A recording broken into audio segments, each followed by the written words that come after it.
Today's episode is brought to you by elitefts.com. Founded in 1998 with the primary aim to live, learn, and pass on. Please help Elite FTS support this mission by smashing the like button, leaving a comment, sharing with a friend, and thinking of Elite FTS for your training needs. If you can put it in a gym bag or load weights on it, Elite FTS has it. Now, onto the show. What's going on? I'm Dave Tate. We are broadcasting from the middle of the Elite FTS weight room, where the underground still thrives and you're part of the crew. It's time to sit down, keep it real, and cut the bullshit. Welcome to Table Talk.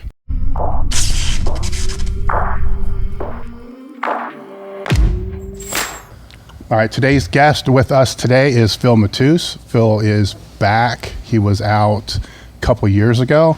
I'm going to guess, but you'll have to correct this in the description if I'm wrong. I think it was episode 36. Sounds pretty good. It's good enough, right? Like if you want to go look, you can go look, but it's great to have him back. He's with Boston College now, so we'll talk about your position there. We're going to talk about leadership. What are some of the other things that you have on the agenda? A couple of the other things, we're going to talk about a lot of the tactical things that coaches can kind of take away, the nuts and bolts of how to kind of implement some of that, some of the knowledge that you have, Phil, and working with so many high-level athletes throughout your career that I think a lot of coaches will really appreciate and be able to take a lot home from. So first, thank you for coming out. Thank you for coming back. I know you got a lot of things. Yeah, come out here and be with you guys. You guys always treated me well when I was in Columbus, and it's only right to pay it forward. Mm-hmm. I love this stuff, and I love the profession, what you guys are doing, and to do this means a lot. Thank you. Where do you want to start off? Where do you want to jump in? You know what? I really think just kind of getting a little background of Phil from just your career with different schools and different universities and whatnot. I think just kind of a general understanding for those who may not know exactly who you are. Yeah, absolutely. I mean, I was a player at Villanova. I did my undergrad there, and then shortly after transitioned into a high school strength coach back in Western Pennsylvania. Got a phone call. Really, it comes down to one moment, right, where that one opportunity in life kind of just leads into the next. So Justice Gallick called me. He was my strength coach in college. He said, "I have an intern position. It's awful. Do you want it?" I said, "I'll see you tomorrow morning at 4:30." Loaded up my car, and the rest is history. And he was my mentor, and grew up underneath him, and then worked my way up to Olympic strength coach. He left for the Jets. I took the head football position for 2 years. From there, had an opportunity to go to Ohio State in 2014, and then spent 6 seasons there in Columbus with the Buckeyes. And in 2020, in January, I had an opportunity to go to Boston College with Coach Hafley, and it's been an amazing journey, and it happened so fast. But just like anything, it's you try and do the best job wherever you're at, regardless of what the title is, who's your supervisor. You just try and do the best job that you can with the athletes. Because at the end of the day, that's what I remember most. And I still get phone calls and text messages from former players, saying like, "Hey, our time back at so-and-so, Villanova, or here in Columbus," even now, former players from Boston College who are now, pursuing the NFL. They're at these rookie mini camps and OTAs and stuff. It's really cool to see how fast the journey goes, but the people that come along with that journey is really cool. I think for the people that are listening that may not know this, some probably do, is the athletes spend more time with their strength coach than they do any other position coach. And I would say that's by a lot. What would you say? It's 4 times, 5 times, 10? Yeah. It's going to be 100 times, right? I always say this to give an idea. We're at home base. We're on campus really 46 to 48 weeks out of the year. You get a little bit of conference time, vacation time. But for the most part, you're around the players more than anybody. Right now, we're discretionary. Our players are home. They're recharging. They come back June 1. So now it's this time period for them, week 14 through 17, they need to decompress. They need to recharge, refocus. That way, come June 1, we can have a great training cycle through the summer.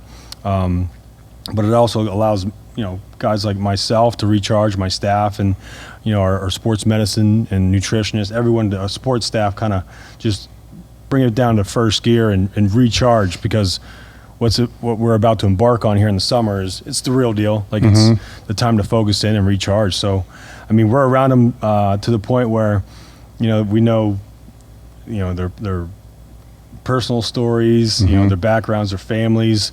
The best part about it is like we're able to go to training table, right? So like we can break bread with the guys. So they see us outside the facility, outside the weight room. They see us in the training room. They see us walking around on campus. So we're engaged and we're involved in their daily schedule. But in terms of like the recruiting process, we're even involved in the recruiting process. So now with COVID, it's Zoom phone calls late at night, meeting with the player and the parents on Zoom and telling them about the strength program and what to expect, and just giving them a glimpse of what the college scene is like and what we can offer them, and just trying to be real with them and be honest through the whole process. The recruiting process is crazy, but at the end of the day, you surround yourself with the right people and the right mission that aligns with you and your goals and your family. I'm sure things will go very far in your life. So being around them, it's awesome, and to see them grow is even better. And that's why I love the college scene, because you have ample amount of time with them, which is where my heart is right now. Last year, did they, with everything that was going on, did they stay on campus or were they off campus? Yeah, so we're actually privileged. Our players live on campus. Okay. So transition was crazy. Leave Ohio State, accept the position. We start beginning of January 2020. Coach Hafley's vision. We meet together and we map out exactly what we want this program to be built on, and we're very transparent with the players. Receive a group of players that are just hungry and ambitious. Like they love the game. There's guys that love it more than others, and we basically just had to cultivate, find out where we stood with these players and what their capacity was. And the one thing I got to give credit to is everyone that was a part of that transition. Like, not everyone understands how hard it is to up and leave and then take over a program. Coach Hafley's a first-time head coach, and he's done an unbelievable job managing every expectation of a head coach. And then now you have COVID come in, which really turns things sideways for him. And when I kid you not, like, it was probably some of the best leadership that I've ever seen in coaching, period. We had one positive COVID case. One. From our players got back June 22nd, started July 1, and we didn't have our first positive until the Sunday after Thanksgiving. So like, from the leadership, from the coaches and the players, we got to give credit to the players. They were the ones that did their part, So being a part of that, our first year, we could tell that there was an extreme amount of love that existed in that locker room, and the players bought into the staff. So that whole first year was crazy, and we're glad that season's behind us, and we're embarking on 2021. The question that I have is your team, players, coaches, and all that, you're already kind of in this self-imposed bubble. Yeah. To begin with, right? And that's intentional. It's not new. It's always kind of been that way. And there's a reason for that. We can talk about that, but people get it. You got to, they're still kids. You got to be able to shape, mold, make them into men, players, and everything else. That bubble, though, became even smaller last year, right? Yeah. So was that a dynamic that, while the circumstances behind why that happened are not good, they're terrible, but the result of that happening, did it bring everybody closer together? It did. It changed who the players were able to hang out with, what they did in their own free time. One of our deep sayings is FTT, for the team. So it allows you to focus on something much bigger than yourself for a greater cause, right? So like, guys would break it down, between huddles, going from station to station, FTT. But it was something that guys had to really think about when they left the facility. Like, extreme times, global pandemic, I want to do X, Y, and Z, but ... You're always thinking about the team and what am I doing for the team? Is it going to jeopardize the team? Like, to go that many weeks without a positive case was remarkable. And they had to make the sacrifice, and they did it without even blinking an eye. Yeah, it was hard. We had our good days, we had our bad days, just like everybody else did. But collectively, they believed in one another and they believed the staff. So I think that's a huge reason why we had the success we did last year. What I'm kind of getting at is the only people they were really seeing were you guys and themselves, right? Yeah, because they're not in class, they're not seeing other people. That's all behind a computer screen. Yeah, they're not even going home. Yeah, right. So I mean, there's a lot of bad things that could be associated with that socially, but when your only bubble are these few people, it can either implode. Oh, right? Yeah, absolutely. Or it can grow. Yeah. You know, so when you talked about the leadership that you saw, can you elaborate a little bit more on that? Because the two outcomes that can happen from that, compressing everybody to the same people for months on end can be a disaster. Yeah. And it wasn't. Yeah. It was good to see each respective position group kind of take ownership. And then the best part about it was each class, they all had their classmates. And what they did in their free time was either by roommates or kind of by position group. So they had a little bit of, give and take. The roster's 105 with our players. And so, certain players live with other players. And then, the mix wasn't too much. So like it was a good change up. They went from position group back to their roommates, and luckily enough they can pick their roommates, so the guys that they want to be around and enjoy. So they had a different group to almost be with various parts of the day. So that helped, but you could tell it wore on them after a while. Yeah, but there's one. Looking at some of your past places of employment, there were other circumstances outside that you have to worry about when the world's wide open. Yeah. You didn't have to worry about those things. Are they going out? Are they going downtown? Exactly. Are they doing this? Now that's all going to come back this year, I'm sure. Yeah. But at least for that transition, that had to help because it was kind of one less thing to worry about. And maybe for the players, it might even help because those habits have now been developed to not do those things. Yeah, exactly. That's a great point. Conscious and subconscious thoughts and actions, all of a sudden with the pandemic, you're not doing X, Y, and Z that you might have done before. So you definitely saw some, performance indicators go way up because guys were just like, you know what, I'm actually going to really sleep. I'm actually going to really eat, why not now? So we pushed the performance side of it. We said, as long, this is, it's a curse right now, but let's turn it into a blessing where we can really optimize and maximize performance. And what's that look like? And we always talk about guys going to the NFL, why do they make such gains when they're done playing, right? I'm going to tell you, sleep and nutrition and how they take care of their body. The training doesn't really change, but all of a sudden your personal level of care goes up because now you care about I'm winding down, my bedtime's coming up. I need to get 8. And then in the morning I have to meet my meal time. The nutritionist made my breakfast or the chef made my breakfast. And then I have a recovery session real quick. And then I got my training time at 11 or 12, whatever it may be. But you optimize your day around performance and recovery. So we kind of took that model a little bit, and we had a lot of really good gains, even from some of our juniors and seniors that have been in the program for a while. All of a sudden, you see numbers kind of go up, and then they take a bigger climb. And then you see bodies start to change. You see demeanor start to change because they really feel the effects of training.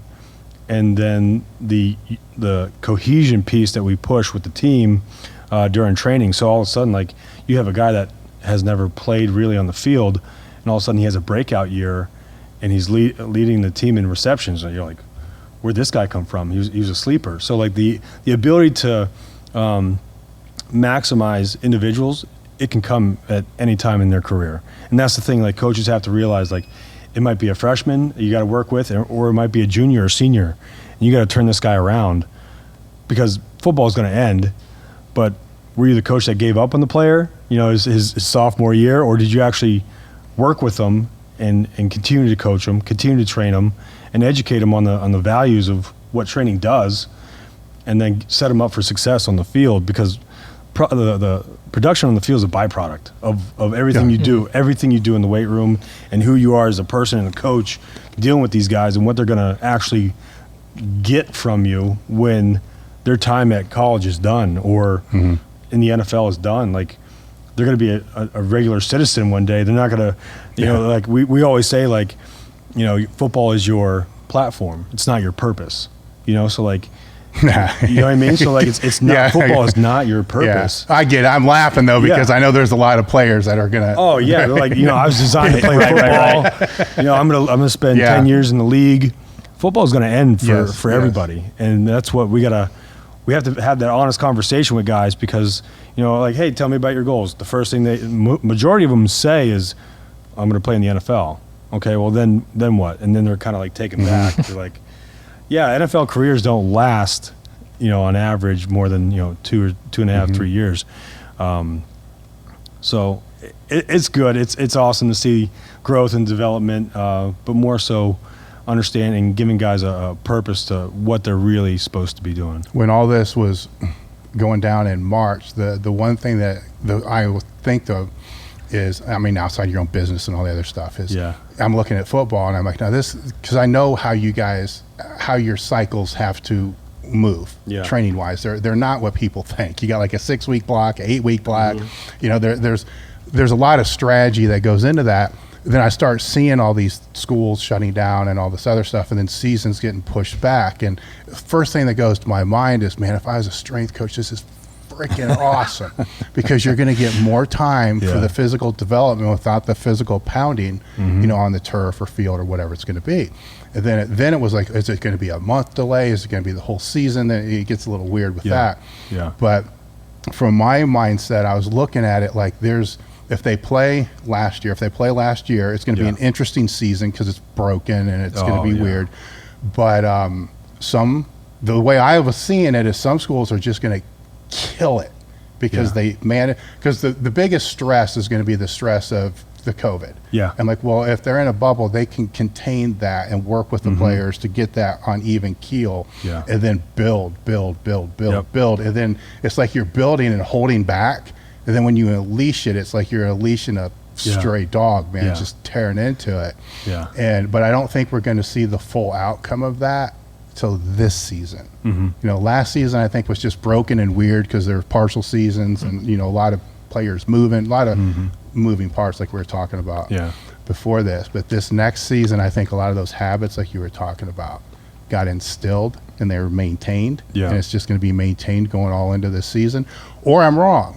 Or it's going to be like the Roaring 20s, and they're like, screw it. Everything's open, and they just go back to normal. So it's going to be a test, right? Actually, I think that's going to be a big test in leadership, too, is just this summer. Because they're going to have a lot more freedom. I don't want to say freedom. Distractions. Because the freedom is never, I don't want to get into that. But anyhow, they're going to have more freedom than what they had last year at this time.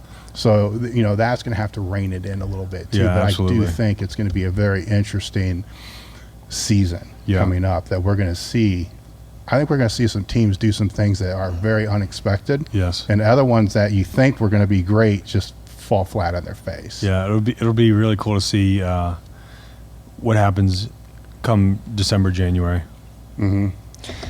Now, I think I want to circle back a little bit. You had mentioned a couple of things I kind of want to touch on.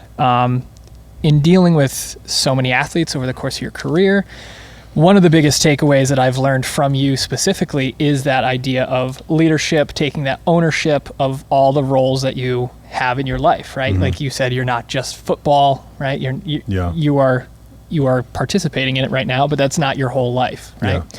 So I think if we can kind of touch on a little bit of your process as a coach to instill some of that belief in those athletes, which I think is, it helps them beyond football, but helps them in life. It helps them when things get tough. It helps them to have that true north so they understand who they are when the feces hits the fan, right?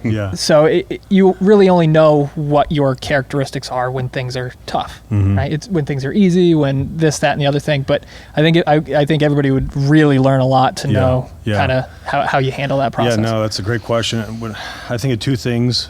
First is people, and second is consistency. Just like any organization that you're a part of, there's going to be people involved, and you have to see the best in people, and you have to give and take.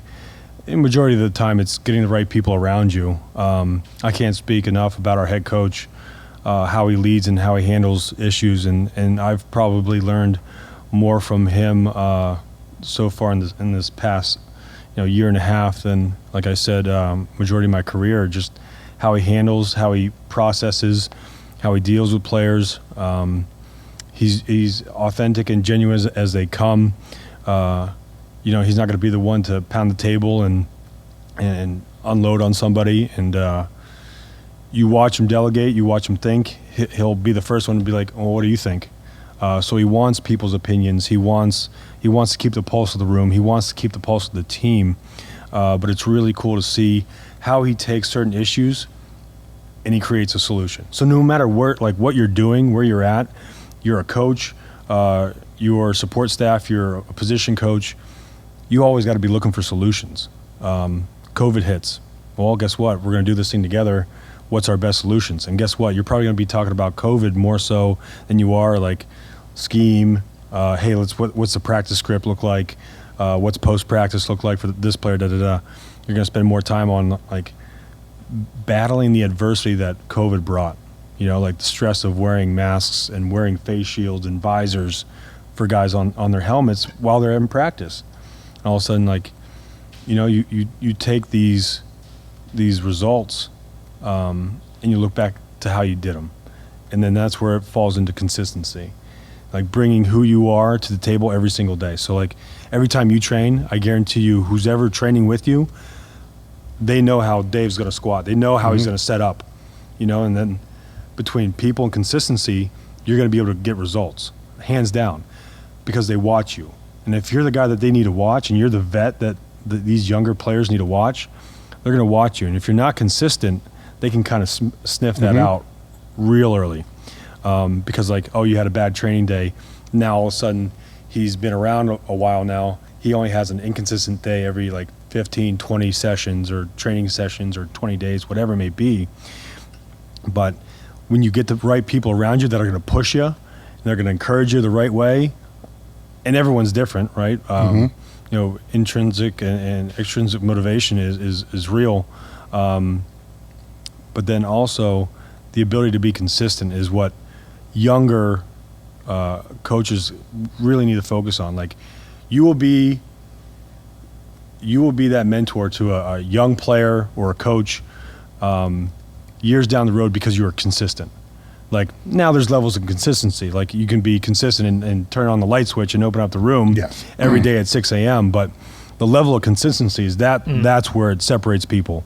And then it really pushes them to where they want to go as a coach. So hopefully that answers your question. I know it's 2 points between people and consistency, but just like anything, you have to take what you're given and make the best out of it. And I guarantee you it has to be people driven to succeed. Yeah, what I was going to say with the consistency, because it comes up with just about everything, and what I like to throw out there is, anybody that's been in gyms for any period of time always knows that one guy that's always there, always shows up, never misses, still lifts the same weights they were lifting 5 years ago, 10 years ago, still looks exactly the same, makes zero progress. Super consistent. But they're not consistent with a higher standard, right? So that consistency, I think, operates on a little bit of a wave. So you got to make sure that your standard that's going to be consistent is going to produce the results that you're looking for.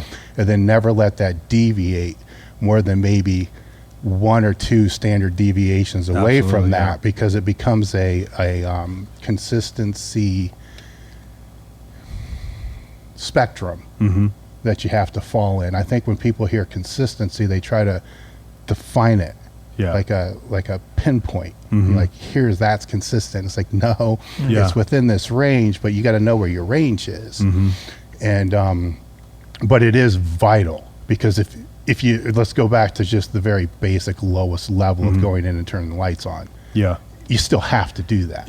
You don't do that, then minimal competencies. Yes, exactly. And I like the idea of talking about habits, but it's also kind of different. Like it's like habits versus rituals, right? Habits you do for the sake of the habit. Rituals you do for a greater purpose, right? It's like thinking about brushing your teeth. You don't brush your teeth to brush your teeth. You brush your teeth to maintain oral health.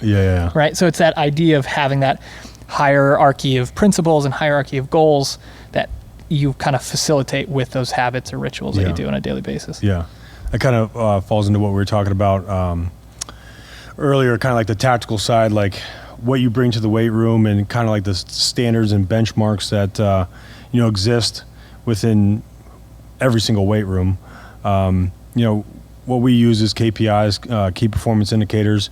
And what we try to do is really hone in on each position and body type and set those benchmarks. So like, offensive lineman, like your goal, elite level offensive lineman should be able to, press at least 1.25 times their body weight. Ideally, offensive guard or center, you're looking at them to be able to squat twice their body weight, 2.05 for elite, because we all know that we have novice and beginner lifters, and you'll be lucky if they can squat their own body weight when they come in. And then progressing it in forward from there, you look at your skill players. Like we have a receiver that's 177 pounds, but he can squat 145, 147% front squat of his body weight. You know what I mean? For 5 to 8 reps, like that's plenty strong. Like one of our benchmarks is in relative strength is box squatting, because we'll box squat year round. We'll box squat in season on Sundays, and then we'll do some dynamic effort work on Wednesdays with our players. But we'll utilize box squatting year round, and so we've created this as a staple to understand our relative strength per player. So once you're strong enough, like we all know, like for these players, for these athletes, strength will become detrimental at a certain point. Mm-hmm. So, one of our players, like, we were training this winter, and we kind of let the governor off some guys and said, do what you can safely. And we know they're high-end players. This one player squatted 3.01 times his body weight. I think you're good, man. I think you're there. I think you're good. So now what we're doing is we're creating a system now in place where when you graduate and you achieve these benchmarks for box squatting or front squat, back squat, whatever it is, you go into advanced category. So this is where specificity comes in, and we utilize some really good concepts lower body wise for our advanced training. So I always go back and forth with JL on the sports squat.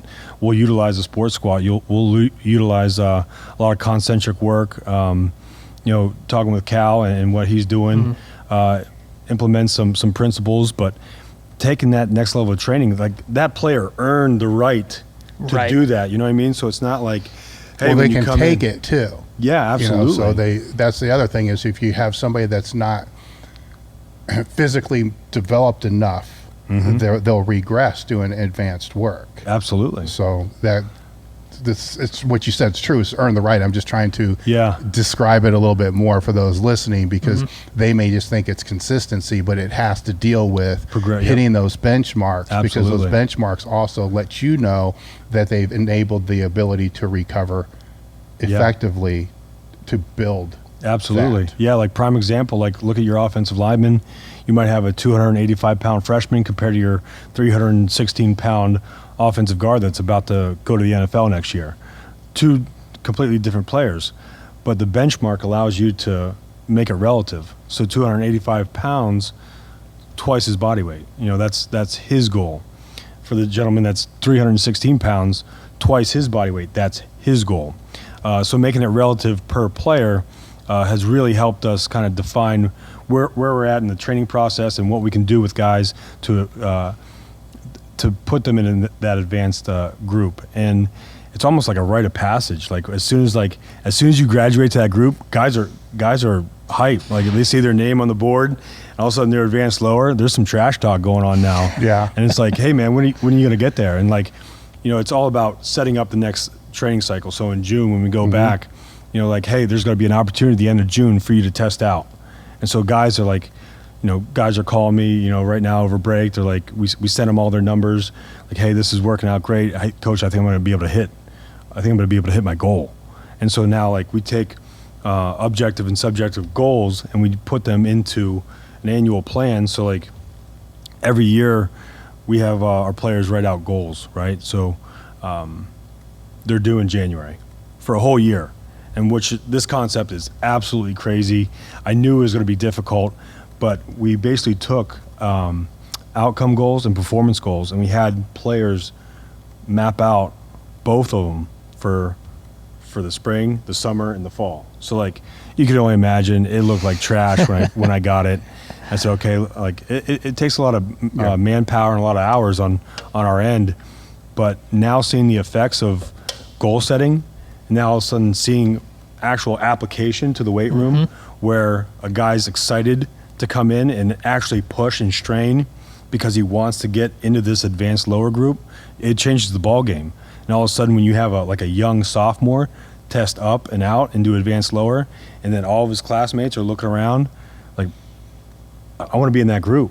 So all of a sudden, like, your personal level of care has to change because either you were doing something off the field that was changing, your recovery process, and you couldn't push weights like you knew you could, you know. So utilizing that concept has helped a ton. It actually creates an environment of itself to self-operates. Guys that are advanced lower that have been in there for months now, they're just talking trash to everybody. Like, hey, when are you going to come up? It's going to take some guys, a year, 2 years, 3 years. But that's why it's important to have benchmarks. And making sure that you do it obviously safely. Like, you have a newcomer, progress them. First you have to evaluate, each player's level of fitness and ability, right? So like you're going to have some high-end guys like we did in Columbus who come in, like the Chase Youngs, the Nick Bosas, the guys that came in, pretty prepared. Then you have other guys that never were part of a strength program in high school. You have to meet these players where they're at. And I know I talked about that last time because that's a huge point for the strength coach to do. Like, the capacity for one kid to another, one player to another is different, and you got to respect it.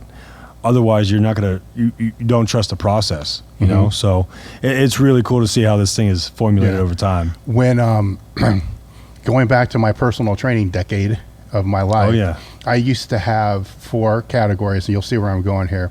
It started with house cat, and then it was cheetah, tiger, and lion. Right? And there were benchmarks, right? So then I went through every testing chart I could find, from ACE, NSCA, everybody. So I had the bench press, I had push-ups, I had 1 mile walk, I had body fat percentage. I had about 10 different benchmarks or metrics. And then I made it really easy. I just took, here's the scale of 100. So here's the benchmark for 75% and above, 50 to 75. And then that's how I would train my people, and that's how I would test them. I'm like, okay, you're a house cat. Right. So now we want to move you up to it's motivating. The cheetah, it's motivating, right? For sure. But here's where I'm going with this question. Say I had 10 different benchmarks. They couldn't move from one to the other with the exception of body fat. They couldn't move from one to the other unless they hit all of them. So the reason, in case people are wondering, the reason I excluded body fat is because I'm not a registered dietitian in Ohio. You got to have all that crap for that. It also took me out of that realm. So when I would do the testing and the body fat was down, it's just having a conversation of, hey, look, have you been touching base with Allison, the registered dietitian? Oh, no, I forgot. Well, that's how this one changes. So I couldn't get blamed because they weren't getting less fat. Right? Because that's what they do outside of the gym, really. So all these other metrics, though, I could work on because there's upper body, there's lower body, there's vertical pull, everything's being trained there. But they couldn't move unless they all moved. So you have these benchmarks. So say they hit the squat benchmark and maybe the clean benchmark or 40 time or whatever it is. Do they move to the advanced group only on one benchmark, or do they have to hit all benchmarks? That's a great question. So we try and keep all of our systems independent. So like lower relative, upper relative. And then we have, believe it or not, we have our energy systems. So we'll separate all of them. That way, like, even back at state, we had guys that were advanced lower in nature, but they were going to be developmental upper body. We see the athletes that, like, hey man, his lower body's strong now. Watch out, like he can handle some weight. But then when it came to like pressing, you saw it and you're like, why is it like this? Like he's Yeah. just like light years behind his lower body, and like he just maybe had an issue, maybe he had a surgical repair, or he had some nerve issue, or he's just genetically not stronger upper body. So we try and keep them independent of one another, because our lower body and upper body, they'll progress relatively quick. But I don't want one to factor into the other, because some guys are so electric on lower body day, and then you have to use the upper body to motivate them, right? Which I completely respect your house cat. Well, it's personal training too. It's a different thing. They need to be well developed. Right? Absolutely. Your guys are already baseline well developed. Yeah. So it's a different. I love that system. And then you tap into energy systems, and all of a sudden, like you look at aerobic compensation, like this guy can't handle work, and then you do some alactic work, and you're like, hey, this guy can push a prowler with 70% of his body weight, 10 reps for 10 yards, and he's the fastest one in the offensive line or defensive line. I'm glad you touched on that, because I was going to go there, because we were talking about box squats, and all that. I don't want people to have the impression that there's other energy systems involved. This is just a small. Absolutely. This is a small part about it, where that's probably. I mean, it's an important part. Yeah. Nobody's going to say it's not, but it's a small. Yeah, absolutely. It's a small piece. I mean, even for us, like the big thing. Everyone's going to embark right now. It's May. And it's going to be here June and July. Everyone's preparing for these seasons, right? In August coming up, trying to get their players in best shape for August camp, and have a great preseason. The old conditioning tests are going to come out. You'll see the 110s, you'll see the half gassers, you'll see the 300-yard shuttles. For us, we keep it simple. We're going to focus on repeated sprintability, and we're going to really hone in on that. So you'll see us. Can you talk about what that is for the people that don't know? It's the ability to be able to produce force over time at your best quality later in your repetition. So if I can run a 165 or 167 as an offensive lineman for a 10-yard sprint, can I produce that same power over time from my first repetition to my last repetition? And for us to diminish the gap, that's what we're looking for. So our players already know that we already have a countdown on our board, and we're going to do a performance evaluation, right? So we're going to progress them in the month of July. Most of our work will end up being a lot of potentiation work, power work. The speed of the barbell is going to increase. We want our guys to be able to run, move in space. We want them to feel amazing at what they're about to embark on. So our performance evaluation is pretty simple. We'll break up. What I did this last year was I took our practice scripts, right? So this is the concept of practice is training, training is practice. So we break down our practice into 4 quarters. Well, we also break down our training into 4 quarters. So there'll be a first block, second block, third block, fourth block. And then the occasional overtime, the metabolic work, right? But you try to mimic that as best you can from an energy system standpoint, because people forget that the game lasts about 3.5 to 4 hours. So, but they're always like, oh, it's short sprints. Yeah, you got to be able to do both. You got to be able to handle work, but produce power. So our performance evaluation, we're going to break it up into 4 quarters. We'll progress them through the month of July. And it's simple. We're gonna time 10s. We actually use the Rogue Assault bike, Echo bike, excuse me, and we'll pop off a 5-second max effort sprint, record the wattage, and we have a formula that formulates everything with body weight and average wattage, and then you have a 10-yard prowler sprint, right? So you're looking at these max effort bouts, right? And they're all alactic because you're going to give them plenty of rest, and you try to mimic the game, right? So you look at rest times, right? So between snaps of a fast-paced offense, you might be chirping around 18 to 22 seconds between snaps, and then your traditional offensive snap, it might be 30, 35 between snaps. And so like we'll use the verbiage like, hey, we gotta We have 2 racks of 4. So like when you guys script out your practices, like, hey, you know, we're going to go inside run today. Our players are going to do 4 snaps, a rack of 4, and then 2s are in, and then come back out, hit another rack of 4. So our verbiage, we're trying to be very consistent in what we're trying to do between the sport itself and then the application of training. And that's why I'm so curious to keep learning about how I can make these systems better, because practice is training and training is practice. And you got to think about it, like, these guys are going to practice when they start in August in spring ball. You'll be 85 to 100 practices on a given year. You make a bowl game. But then you got to think about how often they're training.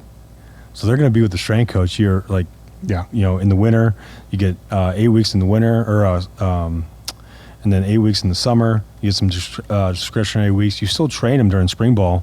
You still train them in season. So really the time allotted that you have with them, you have a lot of time, but you got to make the time count. So like when football comes into play, then you start to make that shift and transition. But it's about using each phase accordingly so you can peak them at the right time. And I know I was talking to Corfus about some speed stuff and like how our speed training changes from June to July and what that looks like.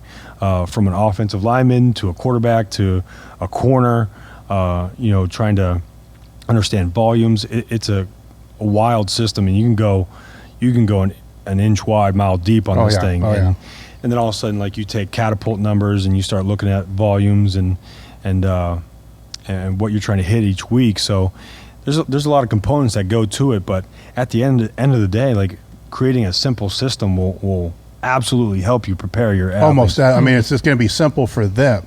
But when you start digging deep into what you're talking about, it's complex, because each one of these phases, if it's strength or speed, no matter what you're working on, the motor ability you're developing is only going to last for so long. So you got to peak it and then know how long it's going to last and how you can maintain it so it doesn't dip, and then do it with all these. I mean, it can be, I mean, we could go really, really deep here, but nobody's going to care. But I geek out on stuff like that because I love how those layer, and how you do it too soon, it's not going to last to where you really need it. And it's got to be at the right place, and you know how to maintain it all out.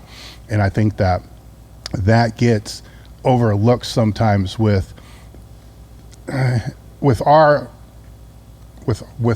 trying to make it more simple when we're explaining it to other people.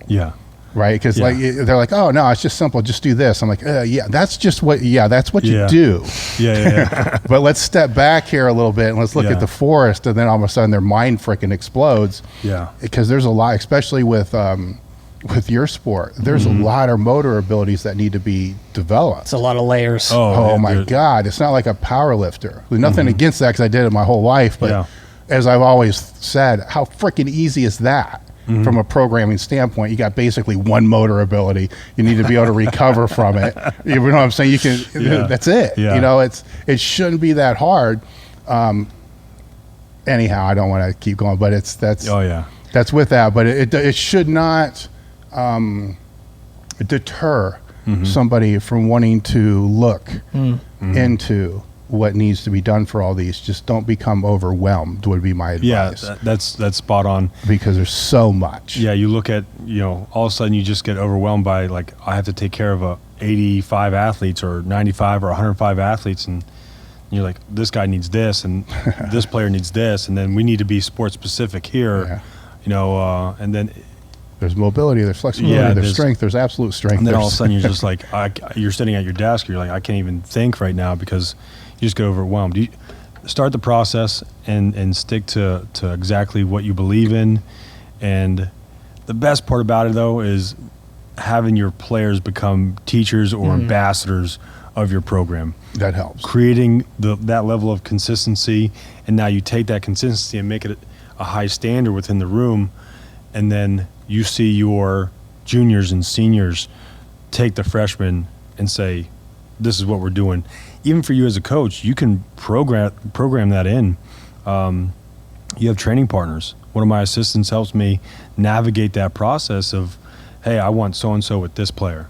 Yes. And it's just 2 players training together on one platform, and their work revolves around each other. Well, it becomes a form of auto-regulation in a way. Yeah, because that's so, exactly what you saw when you came Yes. to the Woody Hayes. You saw these players encourage and motivate one another, and I mean, I'm sure you know it. Like Yes. some of the best training partners that you've ever had pushed you. Well, I also saw players bring other players back down. You know, Yeah. it's like, you know, this is bring it down. You know, And then- do good yeah. reps. Mhm. You know, it's so it wasn't. You can get motivated and do a lot of bad reps. It's like, hold on, Absolutely, good yeah. reps. You know, and it's Absolutely. like and it was a balance. You know, that was what was so cool to see. Yeah. was that because it's always easy to hype a room, but Oh, you yeah. can't hype a room every day all the time, right? You got to have the balance and get you the know? quality that you want. Yeah. Now, in terms of that unity and that cohesion, I mean, people don't walk off the street and necessarily have those attributes, right? Yeah. Like when they walk into your weight room for the first time or they're on the team for the first time, how do you start to kind of instill those habits in them about caring about that person next to them, caring about what they're doing, caring about themselves as a Yeah. roommate, as a player, as Yeah. a student, all of these things? Yeah. I think you just said it there. You touched on it. I don't know if you realized it, but your level of care. And this is what I tell guys all the time. Like, your personal level of care for the right things has to be on point.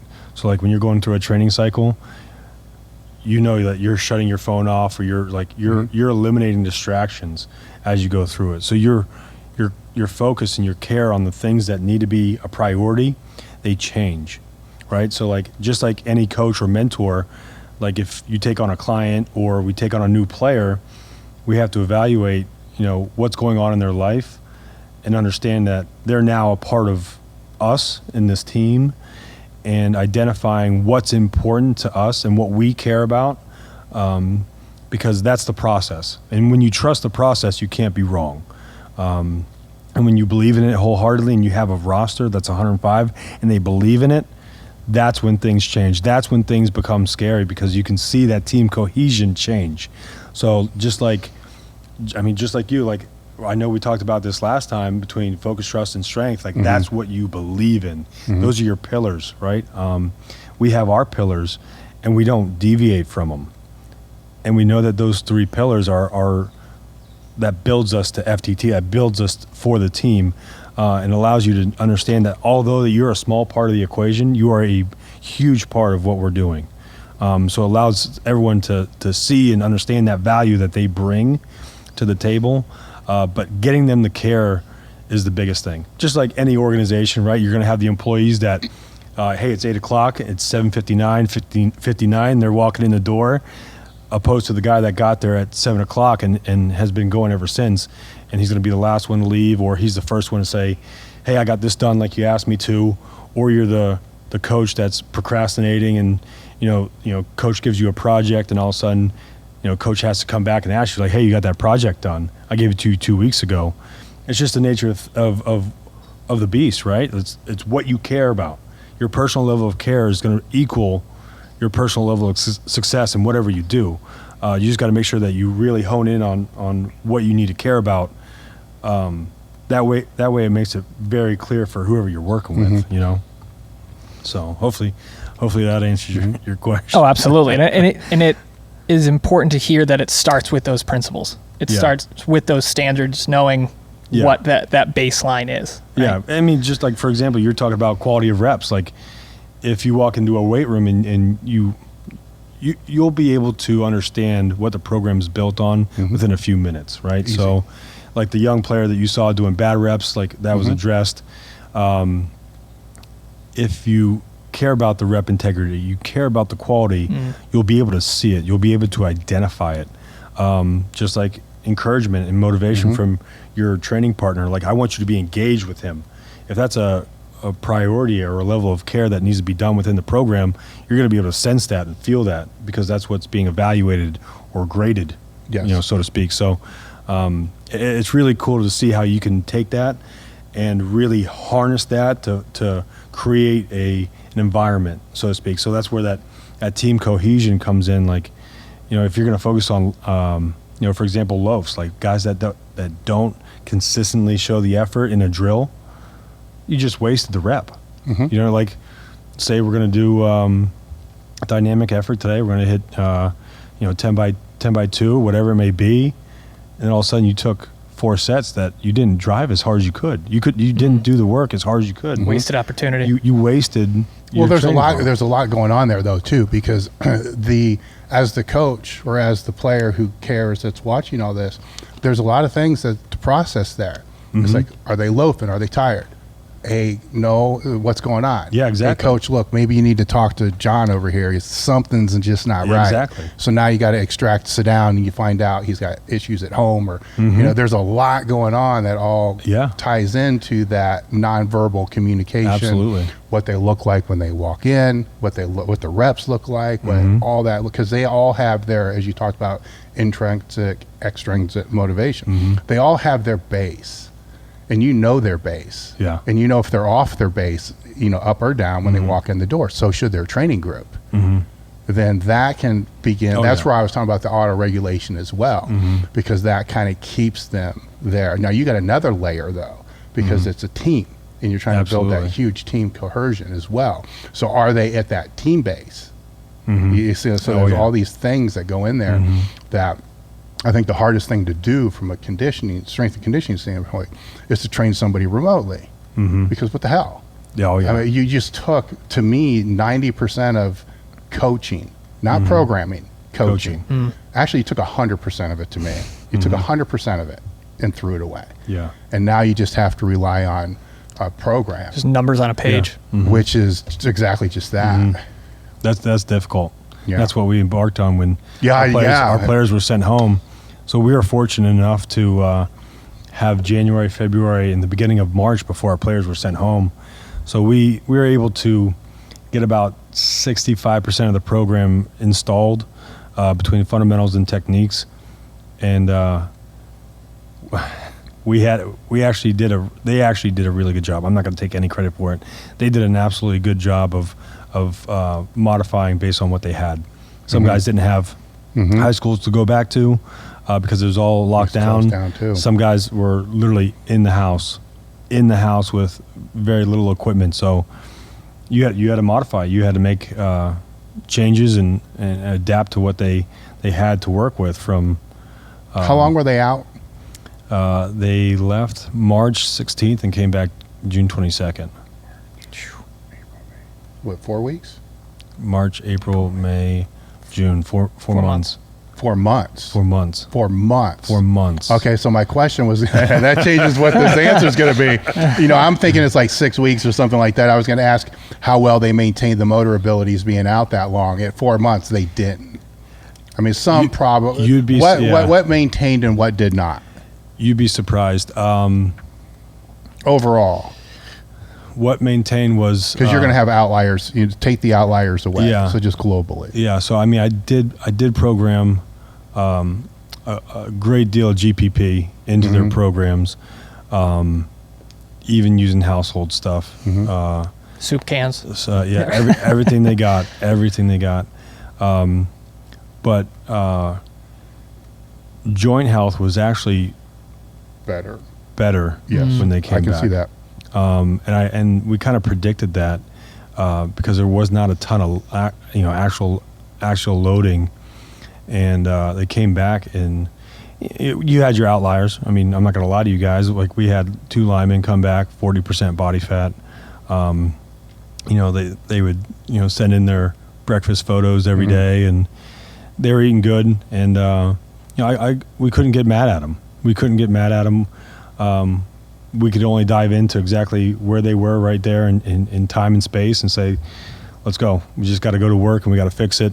We didn't get mad at anyone for, not coming back to meeting expectations, because it's a global pandemic. Yeah. And you're talking about the mental and physical stress of dealing with this thing.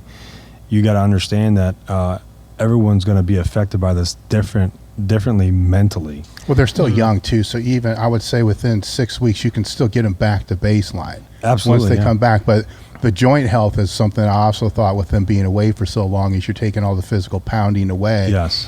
For some of them that are already beat up, now you're dealing with being able to build a monster coming back, because they probably haven't been that fresh. in 6 years. Yeah. Ever maybe. Mm-hmm. And I was a little nervous at first because back June 22nd, did a short quarantine, and then we started training guys July 1. Mm-hmm. And so we had roughly 16 days before the coaches got them and started working with them. And we literally had 29 training days, take out the weekends. So it reduced, I believe, by like 23 or 24 actual hard training days before we started preseason camp. How many before the first game?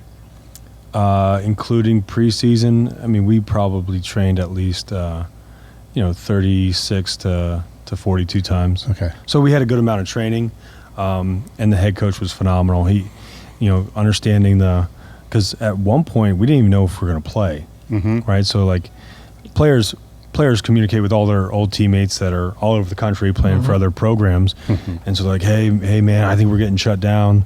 And then all of a sudden that spikes, and then all of a sudden you kind of feel and sense it in the locker room, like, guys are out here practicing, and they don't know if they're going to be playing a season. So what are we, like, they're like, what are we doing? I'm like, how do you coach that? I mean, because you're essentially dealing with something that's changing every day. Almost minute to minute. And this is one of the greatest points that I talked about our head coach. He sensed it, right? He had our leadership council talk to them, and we changed our practice model. So typically, how we break down practices, green days they're hard, they're intensive, ton of contact, collision, volume, offenses coming out type stuff. And then you have your yellow days, which is a little bit shorter in duration and volume, but intensity is still relative. And then red days, we don't even tape our ankles. We go out there, it's whiz tempo. So we utilize these practice days, based on what we're trying to achieve. So normal preseason, we'll probably go green, green, red, green, green, right? So we'll go hard for 2 days, back down, hard for 2 days, back down, and then give them a day off. Once we sensed that from the team, head coach made an unbelievable change. He said, what we're going to do? We're going to go green, red, green, red, green. So all of a sudden, like, I mean, you take any locker room and like you tell these players like, hey, we're not going green, we're going red today. They're going to be so excited. So like, so then all of a sudden you change the mode of the intensity of what you're doing. And we had such positive feedback, that like our older players, our vets, like, come on, man, we have to have a great practice today. And that's coming from the players. Now it counts. Now it counts. Yes, it big time counts. Now it counts. Yeah. And then all of a sudden, like, hey, tomorrow's a red day. Tomorrow's like. I got it. He's bringing us back tomorrow, so he's showing. So us you can go hard. He's showing us some love. Tomorrow, so we need to go hard today. And that was the expectation within the position rooms, and really leadership. It's a great call, actually. Yeah, leadership is so fluid. It's so you have to adapt to it, and you have to. And that's where I give Coach credit. He does a great job of, understanding the situation and listening to the people that's, important in his decision making, and getting the pulse of the team. And that's what people can't be disconnected on, is how important the voice of your players are. You know what I mean? Like, that's a huge part of it. And to be on that leadership council, guys feel that they have ownership of the team, which they do, and they need to have that. Because if you're going to run a player-driven team and make that authentic and have the players lead, that's one of the most powerful things you can do in college football. So the players, it's not just the captains, there's a leadership council made up of the players. Player-led program. Okay. Like the head coach is going to listen, and he's going to support the players however he can.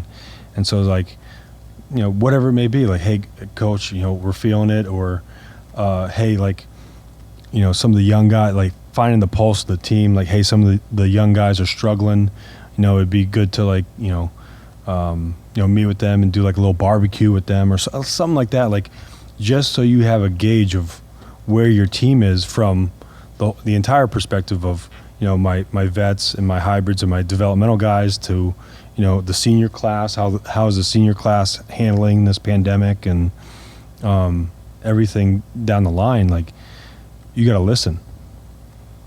Yeah, and it's takes humility to do that. Yeah, right. Like that. I think a lot of people, I mean, potentially listening to this, aren't going to be in a position where they have to handle such a large team, right, of athletes. But the voices, like you had said, the voices of all your athletes matter. And to truly give everybody the time and space to express what's going on. I mean, logistically, it seems like it could potentially be a nightmare. But at the end of the day, it's so valuable because you build that trust.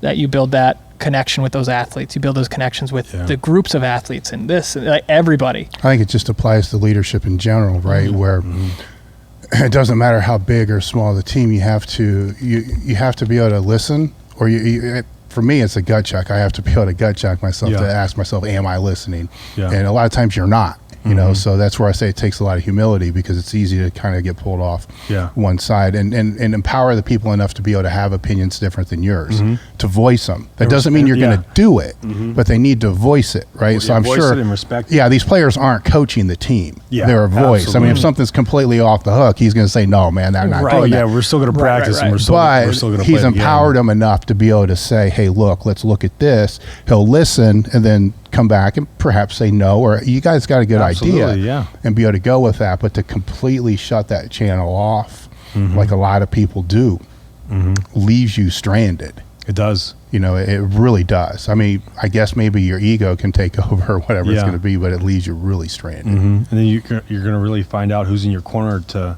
help support you when it gets tough. Yes. You know, by trying to understand that whole scenario you just mapped out. There's a lot of people that get stuck in that rut because that's what they've done for years and years. It's tough though, because you're blinded by that, right? Because you're only seeing, if it's the forest tree thing, you're only seeing what's right there in front of you, right? And so you don't see what's going on in the weeds, right? Because you're not there. You know, he's not on the field. You know, it's not his feet getting pounded. Absolutely. Now, well, he is on the field. Let me tell you. Let me pull that back. That's wrong. He's not in the trenches. Now, this is definitely obviously a team effort between you and your assistants and whatnot. How big is your staff over at BC? So, I got to give credit to our head coach again.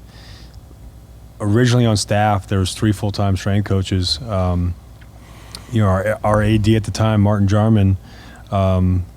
We brought it to the head coach's attention. We said we need to have 5 strength coaches to maximize these players, and he said done.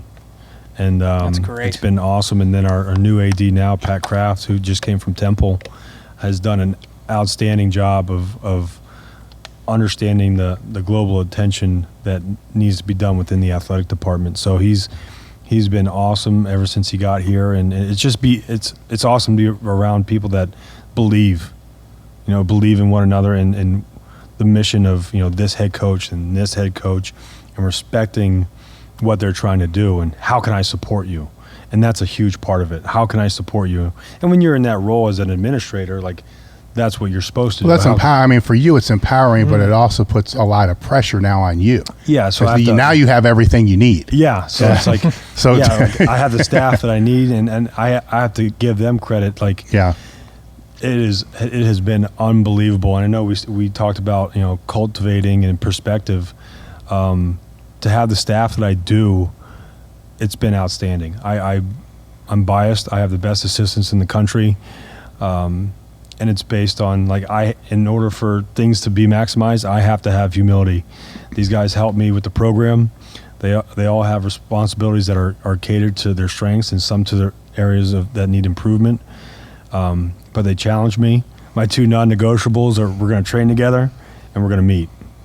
We're going to train together and we're going to meet. So, when I say train, we're going to be in the weight room. We'll train and lift weights. You can do your cardio and your abs on your own time.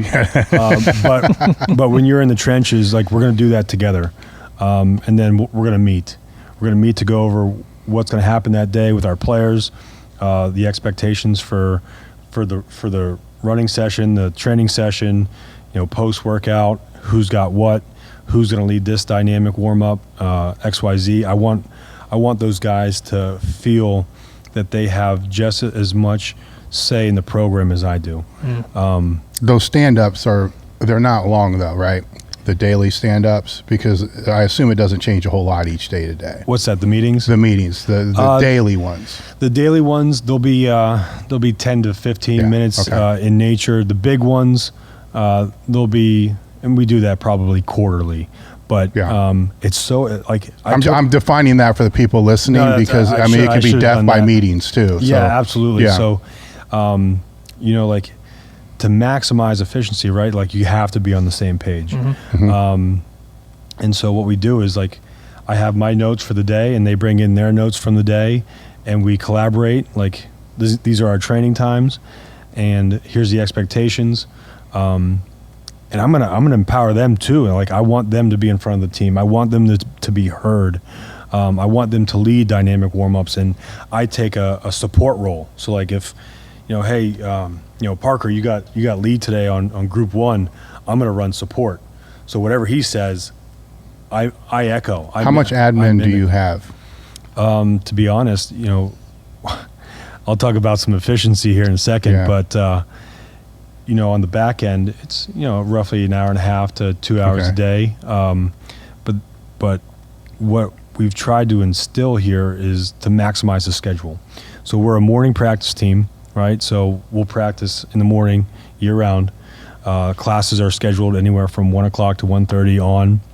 So when I tell you we're fortunate, we are fortunate to be able to maximize that 6 a.m. to 1 o'clock time frame. That way we don't have to get players up at 5 or 5:30 if we don't have to. We can maximize the schedule, and I can have our vets who are, high game reps, high career reps, been in the program for 4 or 5 years, have hit some of those standards and KPIs that we talked about. Like, hey vets, what time you want to train? Oh, you want the 8:45 group? Okay, done. Vets are 8:45. Hybrids, you're going to go at 6:45. And then, Devo guys, you're going to go the worst training group, which is like 10:15 for them. But allowed you to empower these guys to maximize the schedule. So I'm going to be honest, like for every program, and we all know the culture that exists within strength conditioning, right? You're going to pull 14, 16 hours. We chose to be different. And everyone has a choice. What do you mean chose to be different? So here's what we got.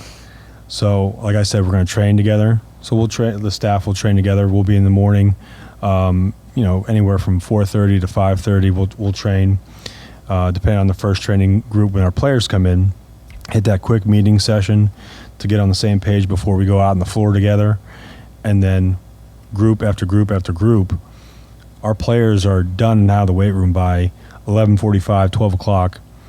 They shower up. We prep the room for the next day and make sure that everything's handled within the room, break down administrative work. Some of our coaches will go break bread with the guys at training table and support our nutritionist. And then from there, like handle your work, and then you need to get out. Because I'm a firm believer in quality of life. Still a 10-hour day though. Still, you're going to roll anywhere from 4:30 to 5. Yeah. But it's not your typical. No, not 14, at all. 14, That's 15, why. Yeah. 16. Yeah. So like, our goal right now for the summer is we're going to be out in the afternoon between 1:30 and 2 o'clock.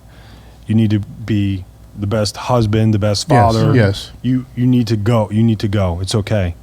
And like it's hard for some guys to leave their desk, and that's where I'm going to give our head coach another shout out. Like he is the guy that is going to tell you that you need to do your job, but you also need to take care of the things that you need to take care of in life. So he's like, you manage and operate your staff how you want. So I said, okay, we're going to be extremely efficient. We're going to be detailed, and we're going to maximize and optimize with our players when we have them. No, it's definitely different. Oh yeah. Right? Where I was going with this was you went from I'm going to say an assistant, when you were here in town, but with a lot of other responsibilities. So it's almost unfair to say it was an assistant because you were carrying a lot of other responsibilities beyond just that to the head guy, right? So now you took on greater level of responsibilities. So the empowering of your assistants, like you're doing, is it's delegation, because there's certain things you just have to take care of. Yeah, you have to. As And being you have to the delegate. head guy, you just have to. You don't. Nobody wants to. You just have to, right? It's part of the job.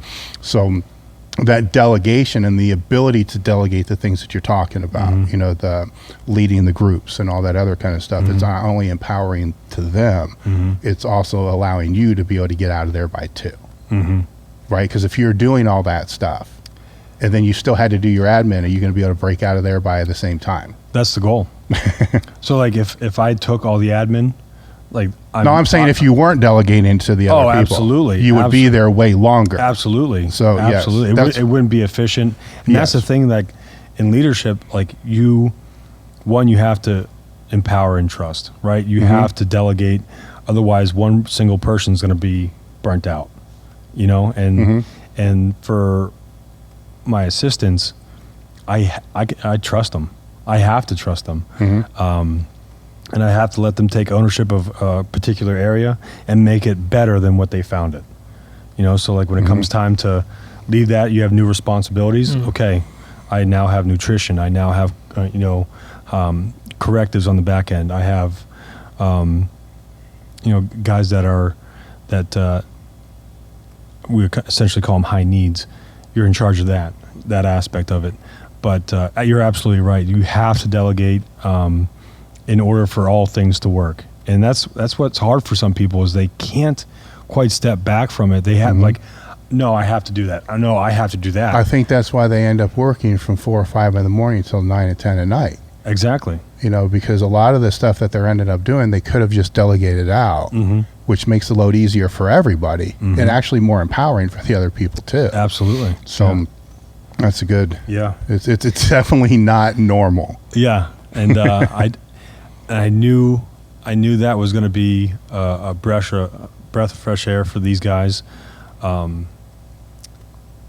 at the end of the day, like I said earlier, you win with people, and if I can make quality of life for my assistants better, there's going to be a better chance that they stay. And I'm not going to lie to you, they've had opportunities, and some guys turned some down, and I'll be forever in their debt. They helped me with this thing, and they helped the head coach and support the head coach. And it's crazy to see the impact that they've made in just 2 years. You know what I mean? So like, you want to win with people, you got to treat them right. And it's been awesome. And I got to give my wife credit. Like, this is weird. I got to give my wife credit, because she's been such a supporter of me and Coach Halfley in this program, but also those assistants and their families and their wives. And you got to remember that you're doing this together, just like Elite FTS. You guys are doing this together. To build something special, it's going to take this. Oh yeah. It's going to take time. It's going to take investment. You got to bleed with one another. You got to invest in one another. You have to give to one another, and it's going to be uncomfortable. It has to be. But when you come out of this thing and like all of a sudden you can take a breath, like I am right now, like you reflect. You have to reflect, and when you really think about what you went through and the process you just went through, and who you are on the back end, you appreciate people that much more. So yeah, I'm on the flip side of that though. You still, and this is on you, this is a compliment to you. You still got to have the processes in place, because you still are in a coaching industry. Absolutely. And there is a high turnover. So, absolutely. I'm not saying all your people are going to leave in the next year, but this is how it works. So the processes and the systems got to be dialed in and locked in. So if they get that better opportunity, obviously you don't want to hold anybody back from a better opportunity, but it's coming. So where the systems and processes aren't in place, then there's no way to backfill, when that comes through. Yeah, absolutely. And then it's recruiting in a way, Yeah, and then being at Ohio State, Coach Marotti let me run the internship program, and at one point we had an intern class of 16 interns. Imagine that, 16 interns for You had a everyone. huge education thing going on too. Absolutely, and I couldn't do it all by myself, so I had to delegate. So, Riley Ross was one of our guys to help with the education piece, and we had directors in each facility to help kind of manage those interns.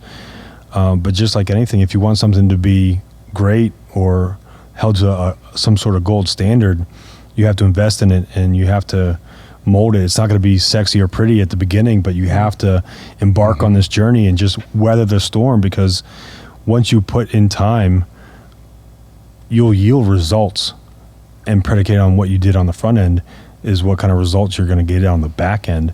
But the recruiting piece for young coaches, like if you're a young coach out there, I'm encouraging you to get involved, get invested, be a part of high school programs, be a part of college programs. It is an eye-opener, and that's what I love about sport. The game of football has done so much for me, and I'm forever in debt to those that invested in me and got me to this point in my life. But the greatest fulfillment is understanding that your purpose is to equip and inspire and motivate others and make those ones around you better from your presence. Coaching is one of the best professions there is. And so for the listeners out there, I'm telling you right now, if you're a young coach or if you're older in your career, like, take the risk, take you will not regret it. You just have to make sure that you're right around the right people. People make the process. And if you can have a great mentor and be a part of something that you weren't exposed to before, in whatever career it might be, you're going to feel that you're going to have that sense of accomplishment afterwards, and you're not going to regret it. So great point on the recruiting piece. You're always recruiting interns, next assistants, who's going to be the next head guy. So it's really cool to see the evolution of the strength coach. That was he knocked out the last 3 questions on my list. Yeah, that was great. We want to shut it down? Yeah, let's do it. Shut it down. Take us out. All right, guys, thank you very much for checking out this episode. As always, share. Make sure you write a review if you're on iTunes, Spotify. Make sure to share it out with your story. Tag us. Do everything you can. And as always, this is sponsored by elitefts.com. If you can put it in a gym bag or load it on a bar, elitefts.com has it. Thank you very much for the support, and thank you to Phil for coming out here. This has been an absolutely eye-opening experience. Thank you. And we will see you guys in the next one.